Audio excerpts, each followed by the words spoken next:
Okay, let's unpack this. We're going to start today with an image that, well, on the surface, it feels like a puzzle piece that doesn't quite fit. Right. Montgomery, Alabama, 1955. Rosa Parks steps onto a bus. We all know her name, but maybe not the woman quite as intimately as our source material lets us. Hmm. Because it describes her not as some loud, defiant firebrand, but as soft-spoken, timid, shy. Yeah. It uses phrases like quiet fortitude, quiet strength. And that's the fascinating question that immediately jumps out at you from the source. How could you be shy and courageous? Exactly. It challenges this often held assumption that courage must be big, loud, and, outwardly bold. Right. This immediately opens the door to the central idea of our deep dive today, that our fundamental personality, specifically where we land on the introvert-extrovert spectrum, profoundly shapes so much of our lives. So much. From our relationships and careers to simply how we think and process the world around us. The source calls it the north and south of temperament. So our mission for this deep dive is to really dig into the incredible insights drawn from this source material, primarily focused around the ideas presented in Susan Cain's compelling book, Quiet. Quiet, the power of introverts in a world that can't stop talking. Yeah. We're going to take you on a journey unpacking what it truly means to be an introvert in a society that, for the longest time, has seemed explicitly designed for extroverts. Right, the extrovert ideal. We'll trace the history of how this extrovert ideal came to dominate and along the way reveal the surprising power and absolutely vital contributions of quieter personalities. To really get into this, we first need a clear understanding of that core distinction. Yeah. Introversion versus extroversion. It's something psychologists have wrestled with for, well, over a century, starting with Jung. Oh, great. He initially saw it as introverts being oriented towards the inner world of thought and feeling. Their internal landscape. Exactly. While extroverts were drawn to the external world of people and activities, Yeah. how they recharge their energy is key to alone versus socializing. Right. And the key difference, which contemporary research seems to agree on, boils down to how much outside stimulation we need to feel just right. Just right, yeah. Introverts generally feel most comfortable and energized with less stimulation. Think a quiet evening with a close friend, losing yourself in a book, or tackling a crossword puzzle. Exactly. Whereas extroverts, they thrive on the extra bang. They enjoy meeting new people, being in lively environments with lots going on, loud music. You want that buzz. Yeah, there's a great quote from psychologist David Winter in the source that captures this. Other people are very arousing. 100 people are very stimulating compared to 100 books or 100 grains of sand. Huh. That puts it plainly. And this difference plays out in our work styles, too. Oh, definitely. Extroverts tend to work quickly, often make faster decisions, which the source notes can sometimes be a bit rash. Need for speed. Are good at multitasking and are generally more comfortable taking risks. They're often strongly motivated by external rewards like money or status. Introverts, on the other hand, are typically slower and more deliberate in their approach. More methodical. Right. They prefer to focus deeply on one task at a time and can possess what the source calls mighty powers of concentration. They're generally less driven by external lures like wealth or fame. And socially, while we're simplifying here, there are observable tendencies, aren't there? Yeah, broad strokes, definitely. Extroverts often come across as more assertive, perhaps even dominant in group settings. They tend to think out loud, need lots of social interaction, and often talk more than they listen. And they're generally quite comfortable with conflict, or at least less averse to it. Introverts, importantly, can have excellent social skills and enjoy connecting with people. That's a key point. Crucial. But they typically need significant time alone to recharge their energy afterward. To recharge the batteries. Exactly. They prefer deeper, more intimate connections over broad networks, listen more than they talk, and tend to think carefully before speaking. Thinking first, speaking second. The source mentions they often feel they express themselves better in writing, and they generally prefer to avoid conflict, deep discussions over small talk. Now, it is absolutely crucial to clarify something right up front because there's a huge misconception out there. Being an introvert is not the same as being a hermit or hating people. Not at all. Most introverts are perfectly friendly. Think about E.M. Forster, the author of that famous line, "Only connect." He was described as a distinctly introverted person. Only connect. Yeah. Great example. And this leads us to another key distinction. Introversion is fundamentally different from shyness. Okay, this is important. Introversion is a preference for quieter, less stimulating environments because that's where you feel best. Shyness, however, is characterized by a fear of social disapproval or humiliation. Fear versus preference. Right. Shyness is inherently painful. Introversion is not. Psychologists visualize this difference using two axes, right? Introversion, extroversion, running horizontally. And anxious stable running vertically. Yeah. This framework helps explain people like, say, the famous Barbara Streisand, who is an extrovert but has terrible stage fright, a shy extrovert. Interesting. Or someone like Bill Gates, who is comfortable with solitude and seems pretty unfazed by public opinion, a non-shy introvert. Okay. So you can mix and match. You can. And of course, many people can be both shy and introverted, partly maybe due to societal messages that make being quiet feel wrong, or even due to physiological predispositions. It makes sense. You get told enough times to speak up. Exactly. And it's interesting, the source points out that because shyness and introversion can look superficially similar to an outsider, someone quiet in a meeting, both shy people and introverts, often gain a unique perspective. How so?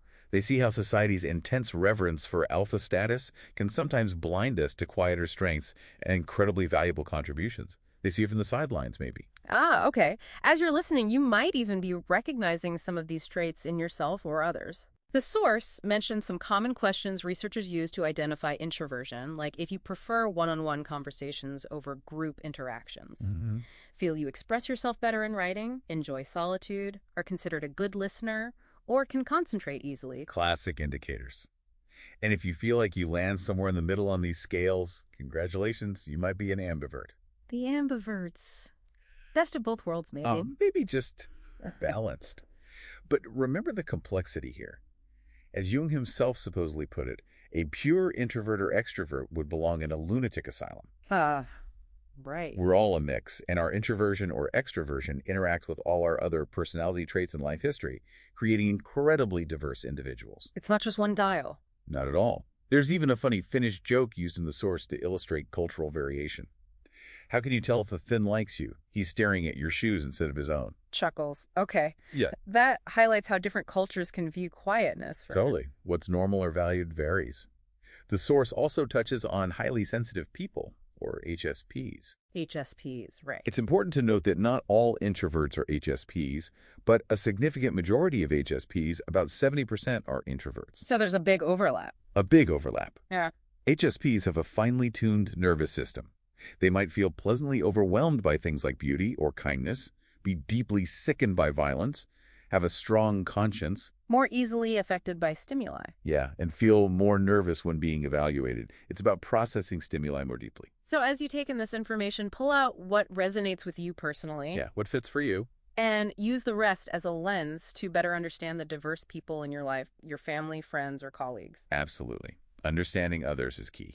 This deep dive really takes off when the author of the source shares her own personal journey. She describes herself as inherently quiet, someone who loved to daydream, who became a Wall Street lawyer. High-pressure environment for a quiet type.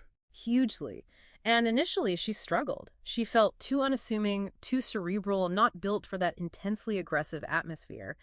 She even talks about throwing up before a Harvard law class because of the pressure. Wow.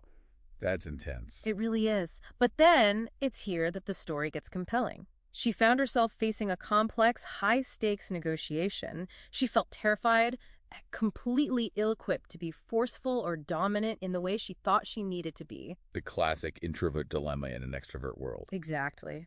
But then she remembered what she was learning about embracing her nature.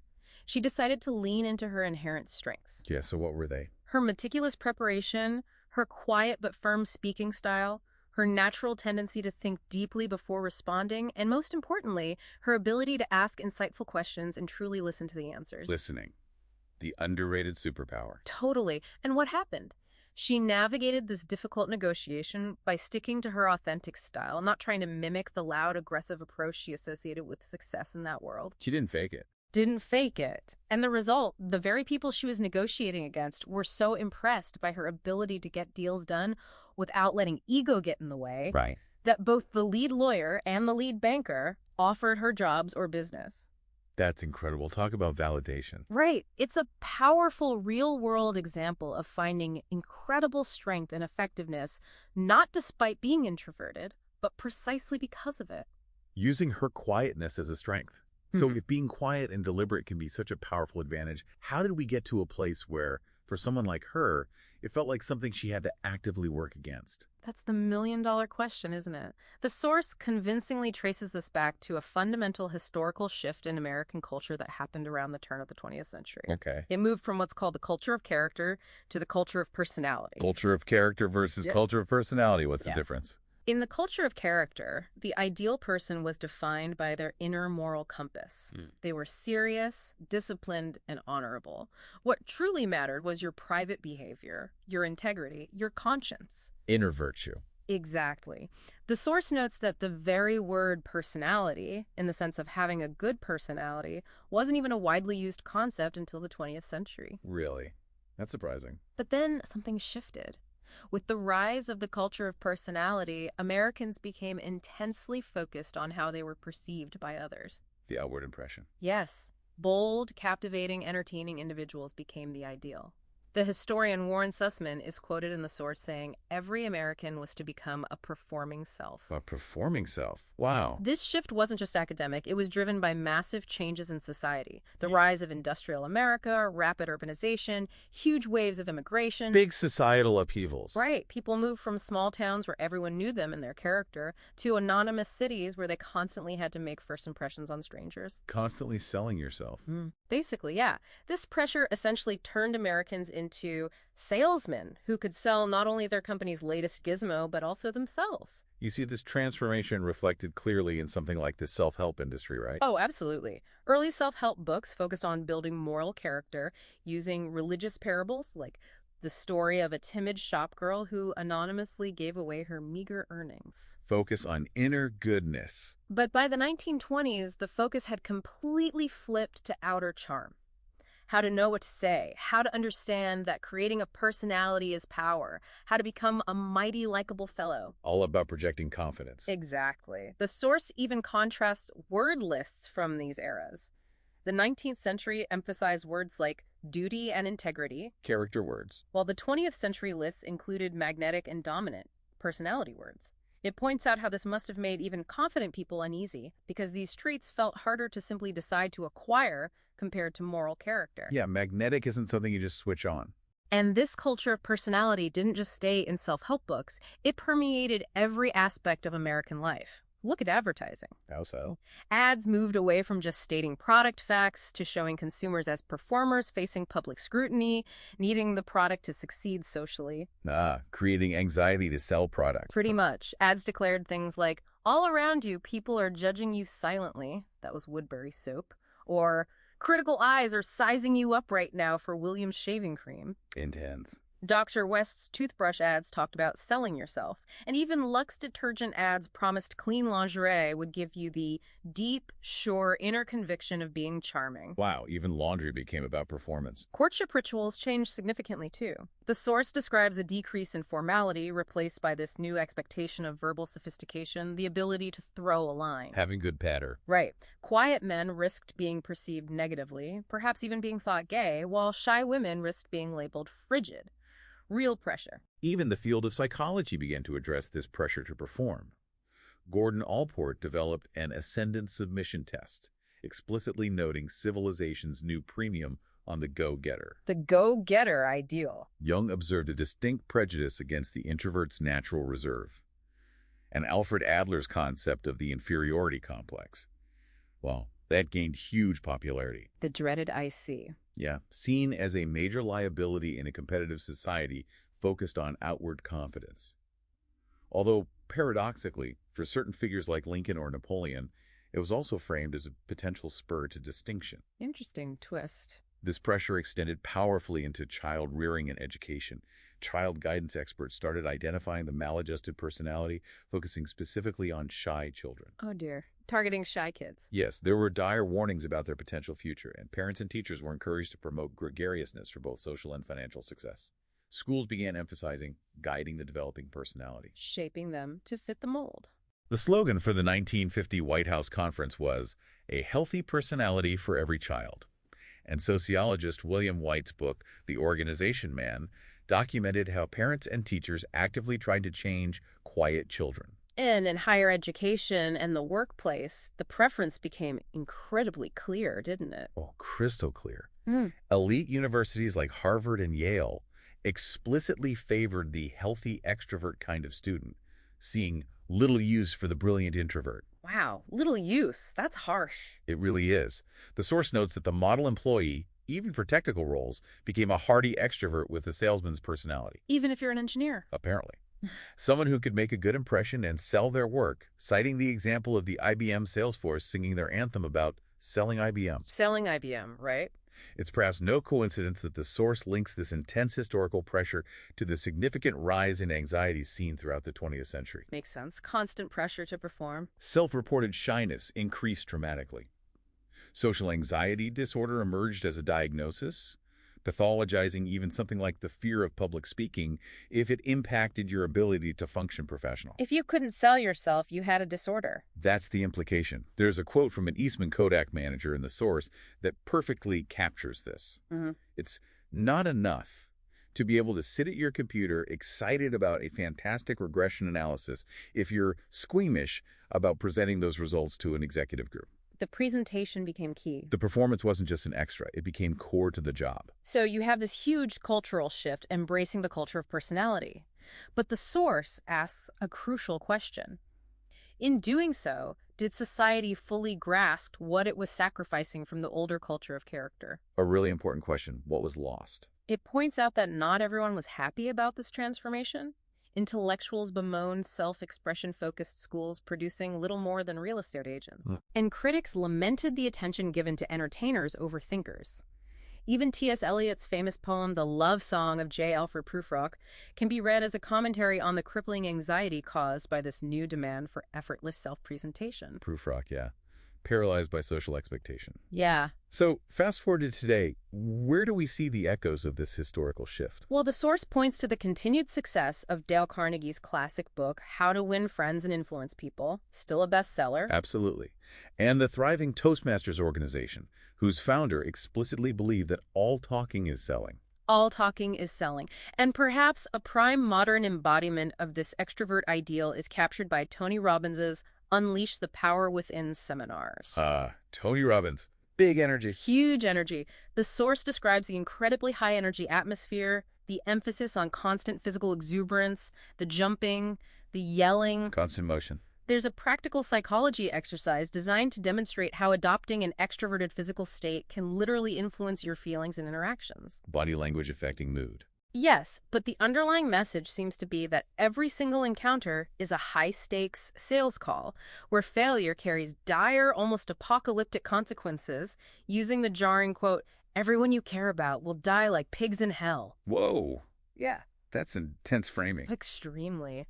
The source characterizes Tony Robbins' own persona as a hyperthymic temperament, essentially extroversion on steroids. Extroversion maxed out. It highlights his success as both a motivator and a businessman, built on this foundation of radiating intense energy, being incredibly well-liked, and mastering the art of selling yourself. The ultimate performer. And you see this play out even within the seminar itself. Right. With the upselling. Oh, yeah. The subtle, and sometimes not so subtle, upselling happening constantly, from higher-level memberships to luxury retreats, marketing the allure of exclusivity and elite peer groups. Selling the dream and the next level of the dream. What's particularly interesting is how the motivation for embracing extroversion seems to have shifted, or at least how it's framed now. How so? While the early culture of personality often framed it simply as a way to get ahead for selfish gain, today it's frequently presented as a virtue. It's not just about success, it's about being better. Exactly. A path to becoming a better person, unlocking your potential, and sharing your gifts with the world. The source quotes a thoughtful introvert and salesman who felt attending a Robbins seminar helped him generate energy not just for himself, but to connect and give to others. So framing extroversion as a form of generosity almost. Kind of. But all of this leads us to a really critical question posed by the source. Does equating leadership, personal success, and even being a better person solely with this hyper-extroverted, high-energy approach actually make sense in the real world? Yeah, does that model actually hold up? Mm. To explore this, the source turns its attention to institutions like Harvard Business School, often seen as a premier training ground for leaders. The pinnacle for many. And which heavily embodies the extrovert ideal. The emphasis there is intensely on classroom participation, speaking up assertively, and constant social networking. Constant interaction. The environment is described as one where students are expected to stride with confidence and where socializing feels like an extreme sport. An extreme sport. Wow. We hear the story of Don Shen, described as a bitter introvert at HBS, Oh, I remember this part. who deeply struggles with the immense pressure to participate loudly and constantly engage in group activities. The source shares actual tips students are given on class participation. What kind of tips? Things like, speak with conviction. Say it as if you believe it 100%, even if you're shaking in your boots. Fake it till you make it, basically. Very much. And crucially, nothing at HBS is intended to be done alone. Constant group work. Intense pressure to conform. Hmm. This environment at HBS reflects a broader business culture where verbal fluency and sociability are often treated as the primary predictors of success, right? Absolutely. Even for internal recommendations, you're expected to give pitches and presentations. You have to sell your ideas constantly.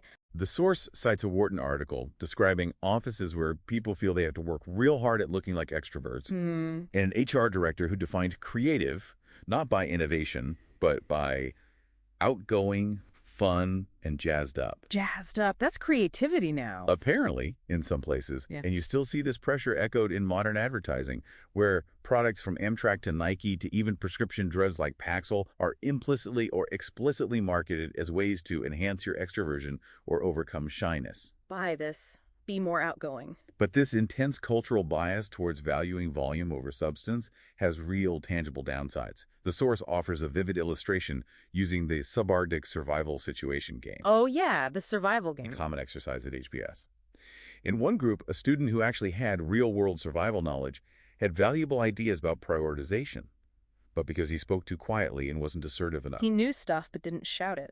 Exactly. His suggestions were largely ignored. As a result, the group made significantly worse decisions that the source notes would have kept us alive if they'd listened to the quiet expert. Wow. That's chilling, actually. A literal life and death potential consequence of not listening to the quiet person. And the source argues this isn't just about a game. It happens constantly in meetings where the opinion of the most dynamic or talkative person often prevails, even if their ideas are poor. The loudest voice wins. While potentially brilliant ideas from quieter, more reflective people get squashed. Research supports this troubling trend too, doesn't it? It does. Studies have shown that talkative people are often perceived as smarter, better looking, and more likable, even though there's zero correlation between how much someone talks and their actual intelligence or insight. Perception, not reality. Right. Studies tracking students found the most talkative were rated highest by peers, despite having no better ideas or SAT scores. And looking at the other end of the spectrum, think about those TV pundits. Oh yeah, the Berkeley study found that the most confident and famous ones, the ones most comfortable speaking loudly and often, actually made the worst predictions. More confident, less accurate. The source even mentions the U.S. Army has a concept for this phenomena of following whoever initiates action, even if nobody actually wants to go. It's called the bus to Abilene. The bus to Abilene, I like that. A perfect metaphor for groupthink driven by assertion rather than consensus or wisdom. Exactly. A venture capitalist is quoted voicing frustration about colleagues who confuse schmoozing ability with talent Schmoozing versus talent, big difference. and promote people to positions of authority based on being good talkers rather than having good ideas or substance. Happens all the time, probably. The source presents Right Solutions' Idea Market as a refreshing counterexample, a system designed to vet ideas based on their merit and substance, not the charisma of the person presenting them. Judging the idea, not the performance. Novel. This brings us squarely to challenging the deeply ingrained myth of charismatic leadership. Right, the idea that you have to be this big, bold personality to lead. Exactly. The source points out that if you look closely at highly effective CEOs, you'll find many who are decidedly introverted. Names like Charles Schwab, Bill Gates, Brenda Barnes, James Copeland are listed as examples. Heavy hitters. Yeah. Not necessarily known for being loud. Not at all. Management guru Peter Drucker, a hugely respected figure, observed that effective leaders came in all personality types, but notably, they often shared a lack of overt charisma and had little use for the term itself. Drucker didn't buy the charisma hype. Didn't seem to. Research has even found that charismatic CEOs tend to have higher salaries, but no better corporate performance than their less charismatic counterparts. More pay, same results. Interesting. HBS professor Quinn Mills adds a dose of reality, noting that most significant leadership happens in small meetings or through written and video communications, not in grand public speeches. Behind the scenes, mostly. Right. He observes that many successful corporate leaders are actually highly introspective and have to work hard at their public appearances. Lou Gerstner, credited with turning around IBM, is offered as a prime example. Kirstner, yeah. Known for being thoughtful, analytical. One of the most influential pieces of research on what makes companies go from good to great comes from Jim Collins. Good to great. Classic. His work identified level 5 leaders, those who led companies to exceptional, sustained performance, not by their dazzling personalities, but by a paradoxical combination of extreme humility coupled with intense professional will. Humility and will, not ego and flash. Exactly. The source tells the incredible story of Darwin Smith, the quiet, mild-mannered, even described as eccentric, CEO of Kimberly-Clark. Okay, tell us about him. He was a man who was deeply analytical, thoughtful, and incredibly resolute. He made the bold, seemingly counterintuitive decision to sell off the company's core paper mill business to focus entirely on consumer paper products like Kleenex, a huge strategic shift. Gutsy move. How did he pull it off? By being unmoved by the crowd, by doing what he believed was right based on his analysis, not popularity. He wasn't trying to win a personality contest. He just did the right thing for the company. And the result. Under Smith's quiet leadership, Kimberly-Clark significantly outperformed rivals like Scott Paper and Procter & Gamble over the next 2 decades. Wow. Quiet guy. Huge results. He serves as a powerful example of a leader who built the institution, who focused on the right strategy and people, rather than building his own personal brand or ego.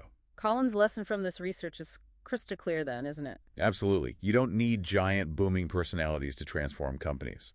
What you need are leaders who are focused on building the institution for the long term, not just boosting their own profile. Substance over style. And modern thinkers like Adam Grant have also contributed to challenging the simplistic equation of extroversion and leadership effectiveness, highlighting the many nuances and situations where introverted styles can be equally, if not more, effective. So the picture is much more complex. And that brings our deep dive to a close for today. We've taken this fascinating journey, starting with trying to understand the fundamental nature of introversion. Yeah, getting beyond the stereotypes. Clearing up some major misconceptions along the way. We then trace the surprising and powerful history of how the extrovert ideal rose to dominance in American culture, How it became the default. seeing its pervasive impact across everything from self-help and advertising to education and the workplace. And finally, we've explored the compelling case made by the source material that fundamentally challenges the assumption that loudness, assertiveness, and charisma are the sole, or even always the best, measures of effectiveness, particularly when it comes to leadership. The core argument drawn from these insights is a vital one for our society, I think. By excessively valuing only extroverted traits and modes of expression, we risk profoundly overlooking and underestimating the significant, often quiet, contributions Huge contribution. of more reflective, introspective individuals whose strengths lie in areas like deep concentration, careful deliberation, exceptional listening skills, and a humble, resolute form of leadership. Think again about the quiet strength of a Rosa Parks, the focused determination of a Darwin Smith, the insightful questions of an introverted negotiator who closes the deal without needing to dominate the room. Exactly. Strength comes in many forms. So perhaps a question to leave you with, something to ponder as you move through your day, is this. What's that? In a world that seems determined to keep talking and talking loudly, how many valuable ideas, how many potential leaders, how much quiet fortitude are we simply failing to recognize and value precisely because they don't come packaged with a shout? Thanks for listening. Visit our library and subscribe below for more book summaries. This has been a Sprint Reads production.